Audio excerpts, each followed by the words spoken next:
नमस्ते गाइजहरू, आज म हजुरहरूलाई त्रिवेणी 3 लिङदुम रोल्पाको अत्यन्तै रमणीय ठाउँ देखाउँदैछु। जुन ठाउँ वरिपरि हरियाली डाँडाकाँडाले घेरिएको छ। बिचमा समतल भूभाग जहाँ प्रशस्त कृषियोग्य जमिनहरू छ।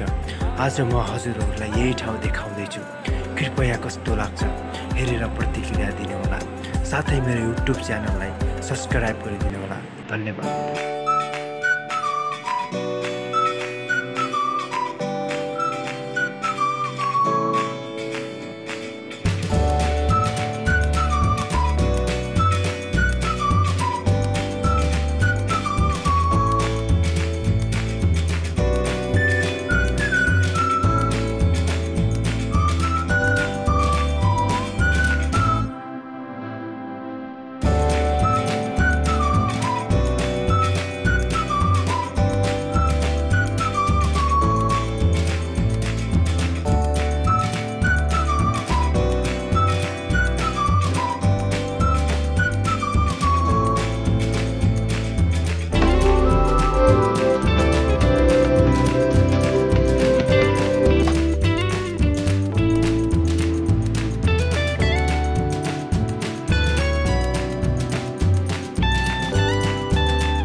अहिले चाहिँ घाँस लिन जाँदै के रे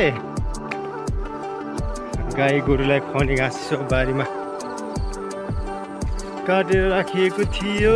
त्यो घाँस लिएर चाहिँ खुवाउनु पर्यो गाई गोरुलाई भनेर जाँदैछु है।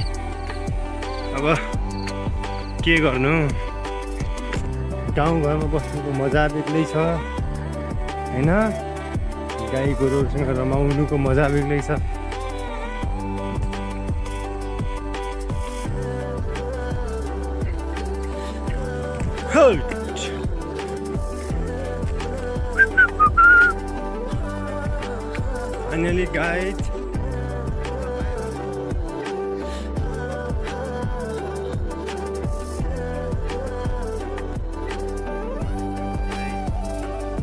Finally guys, हामी चाहिँ घाँस लिन आयो। घाँस काटेको ठाउँमा यो चाहिँ हाम्रो बारी हो, बारी है, खेतबारी।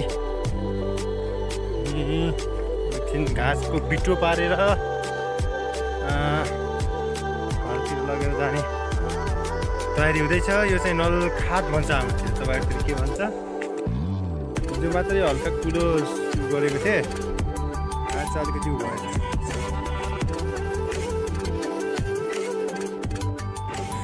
फाइनली गाइज, अहिले चाहिँ म घाँस लिएर घरमा आइसकेको छु।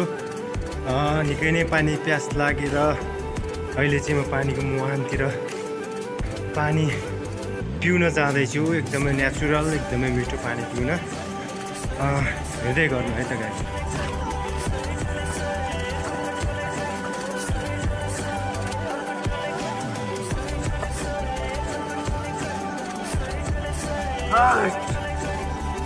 पानी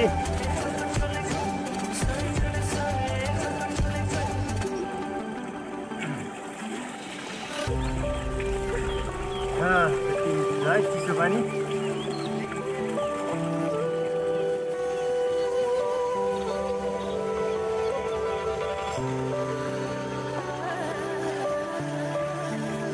जाग्छ गाईहरू पानी यसरी यहाँबाट निस्केको छ पानी।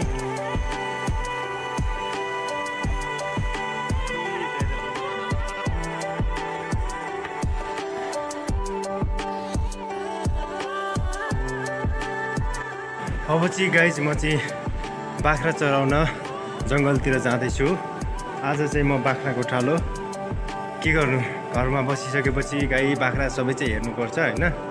म चाहिँ जङ्गलमा गएर हजुरहरूलाई जङ्गलतिरको केही भिडियोहरू बनाएर मतलब देखाउने कोसिस गर्नेछु। हेरेर साथ दिनु होला है त। माइती कहाँ जाँदा मानिस जाँदा छ गोवा जाँदा आइते कान्छ। यो चाहिँ हाम्रो गाउँकै सबैभन्दा ठुलो सिमलको रुख हो है।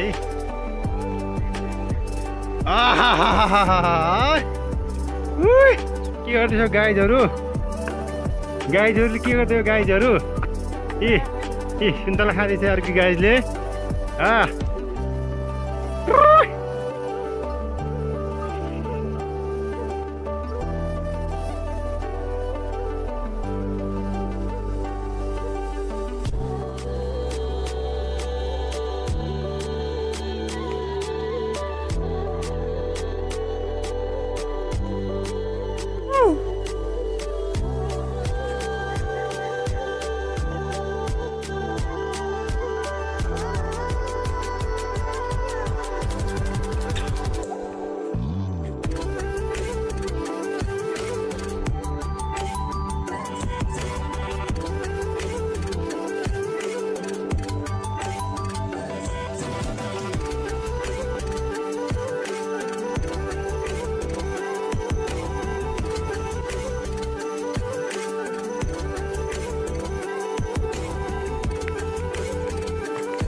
पानीको मुहान होइन, पानी चाहिँ मूल फुटेर चाहिँ यसरी जान्छ।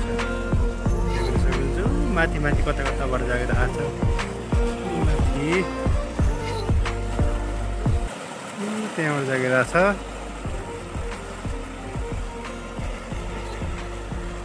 अनि यो चाहिँ यसरी निस्किएर तलतिर गएको छ है। ल ल ल ल गाइजहरू, यो चाहिँ टिमुर है, सब टिपिसकेको रहेछ। तपाईँहरूकोतिर के भन्छ, तरकारीमा राखेर अचारमा राखेर खाना चाहिँ टिमुरको इच्छा हुन्छ।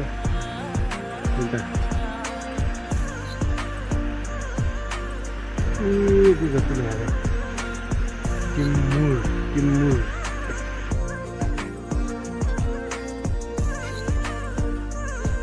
गाई चराउने ठाउँ है गाइजहरू।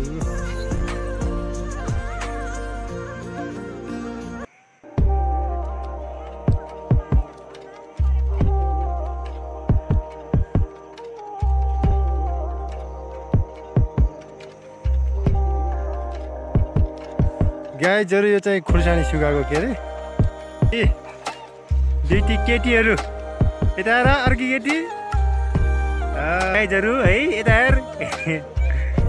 केटी हाँसिरहेको छ, पढ्दैछ है। अनि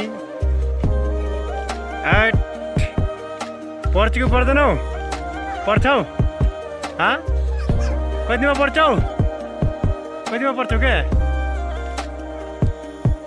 शिशुमा कख जान्छौ? कख जान्छौ? जान्दैनौ होला। ऊ त्यो भाँचेला, त्यो भाँचेला हो र।